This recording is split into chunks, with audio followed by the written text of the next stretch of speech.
जय हिंद। आप सभी को स्वागत है अपना यूट्यूब चैनल GKGS अचीवर्स पर। तो चलिए शुरू करते हैं आज। इसमें कुछ इम्पोर्टेंट ऑब्जेक्टिव होगा प्रधानमंत्री से संबंधित। चलिए शुरू करते हैं। आइए पहला देखते हैं।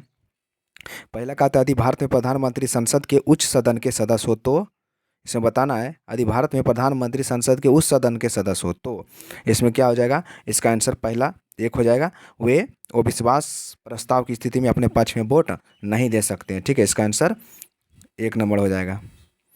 चलिए 2 नंबर में कहता है कि भारत का प्रधानमंत्री जो होता है, ठीक है, बताना है भारत के प्रधानमंत्री वो सत्ता दल का अध्यक्ष हो सकता है। ठीक है, भारत के प्रधानमंत्री वो सत्ता दल के अध्यक्ष हो सकते हैं। और बता दिए थे प्रधानमंत्री अनुच्छेद 74 में है। ठीक है, मंत्रिमंडल प्रधानमंत्री 75 और मंत्रिमंडल 74 हो जाएंगे। चलिए आइए 3 में कहता है, तीसरा कहता है कि प्रधानमंत्री कौन बनता है। ठीक है, प्रधानमंत्री जो बनता है वो कौन बनता है, तो हम बताए थे प्रधानमंत्री जो बनता है वो लोकसभा के बहुमत दल का नेता होता है। ठीक है, लोकसभा के बहुमत दल का नेता वही बनता है प्रधानमंत्री। ठीक है, और लोकसभा जो है वो अनुच्छेद है, लोकसभा अनुच्छेद 81 में लोकसभा है और 80 में राज्यसभा है। चलिए आगे देखते हैं। चार 4 नंबर में कहता है कि कौन सा वक्तव्य सही है, तो बताना है। इसमें भारत का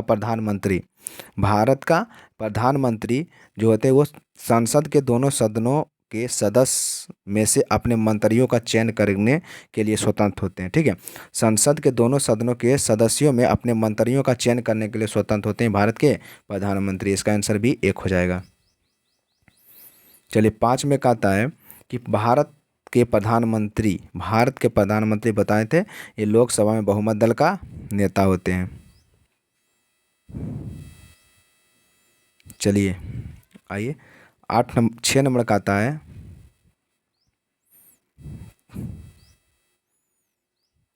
6 नंबर का आता है किस दल ने 2 वर्ष के समय में 2 प्रधानमंत्री दिए हैं।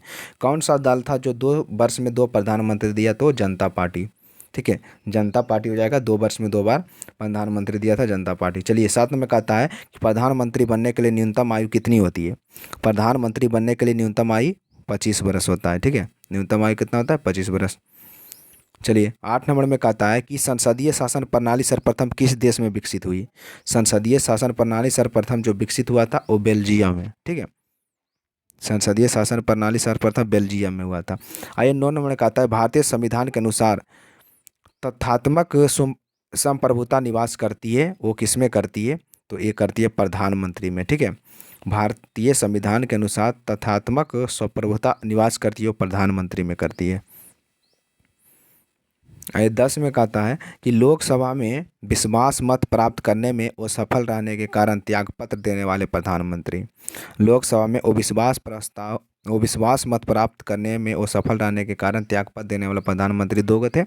एक थे BP सिंह और एक थे HD देवगौड़ा। ठीक है, HD देवगौड़ा और BP सिंह। आइए 11 नंबर में कहता है संसदीय शासन प्रणाली में वास्तविक कार्यपालिका शक्ति किसके पास होता है, तो ये हो जाएगा प्रधानमंत्री होंगे। ठीक है, संसदीय शासन प्रणाली में वास्तविक कार्यपालिका वो प्रधानमंत्री। चलिए 12 में कहता है कि लगातार दूसरी बार प्रधानमंत्री पद आसीन होने वाले व्यक्ति 2 बार कौन कौन हुए, तो इसमें सभी जवाहरलाल नेहरू, अटल बिहारी वाजपेयी और इंदिरा गांधी। ठीक है, ये सारे लोग हुए थे दूसरी बार प्रधानमंत्री के पद पर आसीन। आइए 13 में कहता है कि भारत के प्रधानमंत्री निर्वाचित होते हैं, चयनित होते हैं, मनोनीत होते हैं। ठीक है, बताना इसमें भारत के प्रधानमंत्री वो नियुक्त होते हैं। चलिए 14 में कहता है भारत के प्रधानमंत्री का पद जो है वो संविधान द्वारा गठित है। भारत के प्रधानमंत्री का पद संविधान द्वारा गठित है, जो कि अनुच्छेद 75। चलिए 15 में कहता है प्रधानमंत्री की नियुक्ति कौन करता है, बताएगा। प्रधानमंत्री की नियुक्ति जो करता है वो राष्ट्रपति करता है। ठीक है, प्रधानमंत्री की नियुक्ति कौन करता है, तो ये राष्ट्रपति होगा। चलिए 16 में कहता है योजना आयोग के अध्यक्ष भी बताए थे, वो योजना आयोग का अध्यक्ष भी प्रधानमंत्री होते हैं। चलिए 17 नंबर में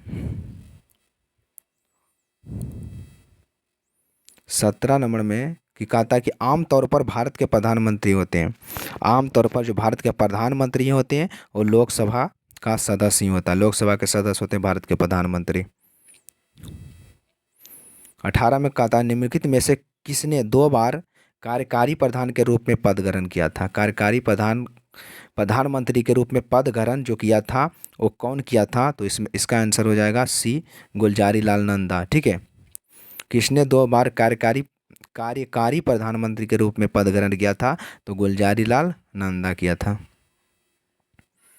आइए 19 में कहता है कि संघीय मंत्रिमंडल की बैठक का सभापतित्व कौन करता है। संघीय मंत्रिमंडल की बैठक का सभापतित्व जो करता है वो प्रधानमंत्री करता है। ठीक है, संघीय मंत्रिमंडल की बैठक का सभापतित्व जो करता है वो प्रधानमंत्री करता है। चलिए 20 में कहता है कि संसदीय तंत्र में वह व्यक्ति प्रधानमंत्री चुना जाता है जो निम्न में से किस दल का नेता होता है। ठीक है, इसमें बताना है। इसका 20 का हो जाएगा ये निम्न सदन में बहुमत दल का नेता होता है। ठीक है, निम्न सदन में बहुमत दल का नेता होता है जो कि प्रधानमंत्री चुने जाते हैं। आइए 21 में कहता है 21 में कहता है कि मंत्रिमंडल की बैठक की अध्यक्षता कौन करता है। मंत्रिमंडल की बैठक होगा उसका अध्यक्षता वो प्रधानमंत्री करेगा। ठीक है, मंत्रिमंडल की बैठक की अध्यक्षता प्रधानमंत्री करता है। और बताए थे कि प्रधानमंत्री की नियुक्ति राष्ट्रपति द्वारा किस अनुच्छेद के तहत होता है, तो इस अनुच्छेद का आंसर हो जाएगा 22 का हो जाएगा 75, अनुच्छेद 75 के अंतर्गत करता है। और 74 में मंत्रिमंडल है। चलिए 23 में देखिएगा, 23 में कहता है भारत के प्रधानमंत्री पद के लिए उम्मीदवार की कम से कम कितनी उम्र होनी चाहिए, तो कम से कम उम्र जो होनी चाहिए वो 25 वर्ष तक होनी चाहिए। चलिए 24 में कहता है किस प्रधानमंत्री ने एक बार पद से हटने के पश्चात दोबारा पद संभाला था। फिर ठीक है, कहता है कि किस प्रधानमंत्री ने एक बार पद से हटने के पश्चात दोबारा पद संभाला था, तो उस प्रधानमंत्री का नाम है इंदिरा गांधी। इंदिरा गांधी। आइए 25 में कहता है कि भारत के प्रधानमंत्री का जो पद है वो संविधान द्वारा सृजित किया गया है। ठीक है, भारत के प्रधानमंत्री का पद वो संविधान द्वारा सृजित किया गया है। चलिए 26 में आइए, कहता है कि नियुक्ति के समय निम्न में से कौन प्रधानमंत्री संसद के किसी भी सदन का सदस्य नहीं था। बताना है कौन नहीं था। जिस समय नियुक्त हो रहा था वो प्रधानमंत्री कौन थे जो संसद के किसी भी सदन के सदस्य नहीं थे। चलिए ये हो जाएगा पीवी नरसिम्हा राव। ठीक है, पीवी नरसिम्हा राव, इसका आंसर हो जाएगा डी, पीवी नरसिम्हा राव। चलिए 27 में कहता है भारत में एक व्यक्ति अधिक से अधिक कितनी बार प्रधानमंत्री पद पर नियुक्त हो सकता है।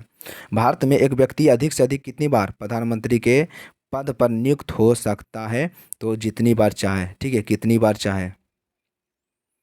चलिए 28 में कहता है कि भारत में शक्तियों का प्रमुख उभरता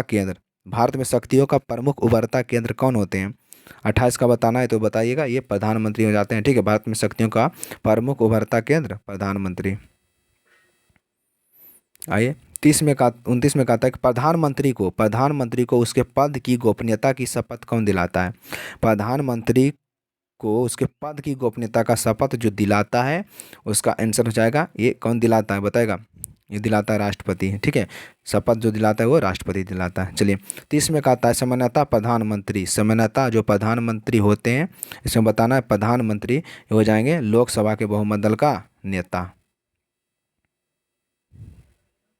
आइए 31 में कहता है प्रधानमंत्री का शपथ ग्रहण के कितने समय राज्यसभा का सदस्य था। बताएगा प्रधानमंत्री का शपथ ग्रहण करने के समय राज्यसभा का सदस्य था कौन था, इसे बताना है कौन हो जाएगा। 31 का आंसर हो जाएगा ये लाल बहादुर शास्त्री थे। ठीक है, लाल बहादुर शास्त्री जो राज्यसभा का सदस्य थे शपथ ग्रहण करने समय। आइए 32 में कहता है प्रधानमंत्री के पद ग्रहण के समय विधानसभा का सदस्य कौन था। प्रधानमंत्री के पद जिस समय ग्रहण कर रहे थे उस समय विधानसभा का जो सदस्य थे वो कौन थे, इसमें बताना है ये एच डी देवगौड़ा थे। ठीक है, एच डी देवगौड़ा। चलिए 33 में कहता है कि लोकसभा के विश्वास मत प्राप्त किए बिना प्रधानमंत्री पद पर कार्य करने वाले प्रथम व्यक्ति। लोकसभा का विश्वास मत प्राप्त किए बिना प्रधानमंत्री के पद पर कार्य करने वाला प्रथम व्यक्ति हो जाएंगे, इसका आंसर बताएगा 33 का हो जाएगा ये चौधरी चरण सिंह। ठीक है, चौधरी चरण सिंह। आइए 34 में कहता है कि कांग्रेस द्वारा समर्थन वापस किए जाने के कारण ही त्यागपत्र देना पड़ा। किसे? बताएगा। कांग्रेस द्वारा समर्थन वापस लिए जाने के कारण ही त्यागपत्र देना पड़ा था। वो किसको देना पड़ा था? 34 का आंसर बताएगा ये चंद्रशेखर को भी, चौधरी चरण सिंह को और H.C. देवगौड़ा। इसका आंसर तीनों हो जाएगा। ठीक है, उपयुक्त में सभी। चलिए, कहता कि इंदिरा गांधी दूसरी अवधि के लिए प्रधानमंत्री जो बने थे वो कब से कब तक बने थे? दूसरी बार के लिए जो बने थे वो बने थे 1980 से 84 तक रहे थे। दूसरी बार 1980 से 84 तक।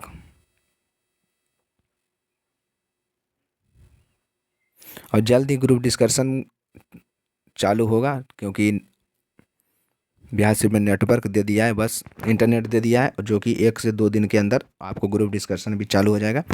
चलिए 36 में कहता है जवाहरलाल नेहरू के निधन के पश्चात किसने प्रधानमंत्री पद ग्रहण किया?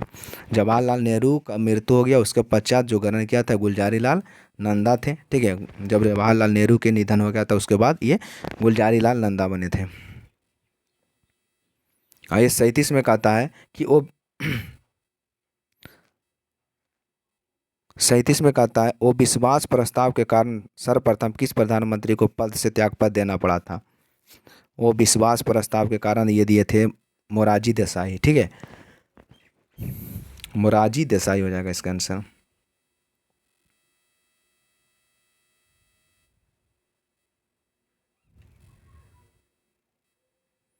आइए 38 में कहता है निम्नलिखित में से किस प्रधानमंत्री ने अपने कार्यकाल के दौरान संसद का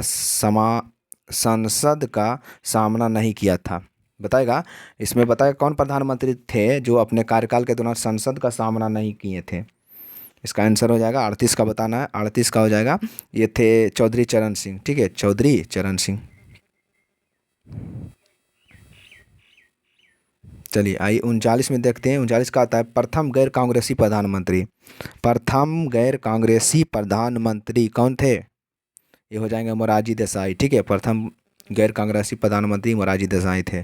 चलिए 40 में कहता है सबसे कम उम्र में प्रधानमंत्री पद आसीन होने वाला व्यक्ति। सबसे कम उम्र में प्रधानमंत्री के पद पर आसीन होने वाला व्यक्ति थे राजीव गांधी। इसमें राजीव गांधी हो जाएंगे। आइए 41 में कहता है सबसे अधिक उम्र में प्रधानमंत्री पद आसीन होने वाला व्यक्ति। सबसे अधिक पूछेगा तो मोरारजी देसाई और सबसे कम पूछेगा तो राजीव गांधी। ठीक है, चलिए 42 में कहता है कि प्रधानमंत्री पद से त्याग करने वाले प्रथम व्यक्ति कौन थे? प्रधानमंत्री पद से त्याग जो किए थे वो मोरारजी देसाई ही थे। ठीक है, मोरारजी देसाई। चलिए 43 में कहता है अभी तक पद पर रहते हुए कितने प्रधानमंत्री की मृत्यु हुआ है? पद पर अभी तक रहते हुए वो 3 गो के मृत्यु हो चुका है। चलिए 44 में कहता है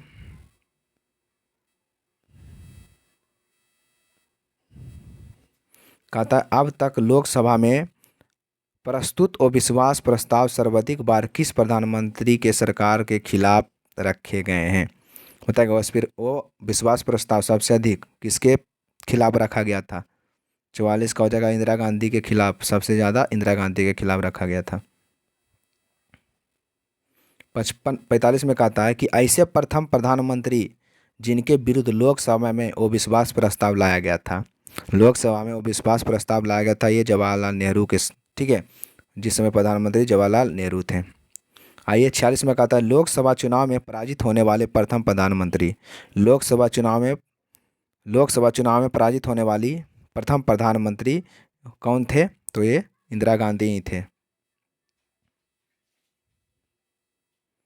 चलिए 47 के देखते हैं। कहता है भारत का हुआ प्रधानमंत्री जिसने एक संसद की हैसियत से संसद के उन सभी संयुक्त अधिवेशनों में उपस्थिति दर्ज कराए जो स्वतंत्र भारत के इतिहास में अब तक संपन्न हुए हैं। चलिए बताए कौन थे? वो प्रधानमंत्री कौन थे जिसने संयुक्त अधिवेशनों में उपस्थित दर्ज कराए और जो स्वतंत्र भारत के इतिहास में अब संपन्न हुए हैं, अब तक भी संपन्न है, ये बताइएगा। 47 का आंसर हो जाएगा अटल बिहारी वाजपेयी।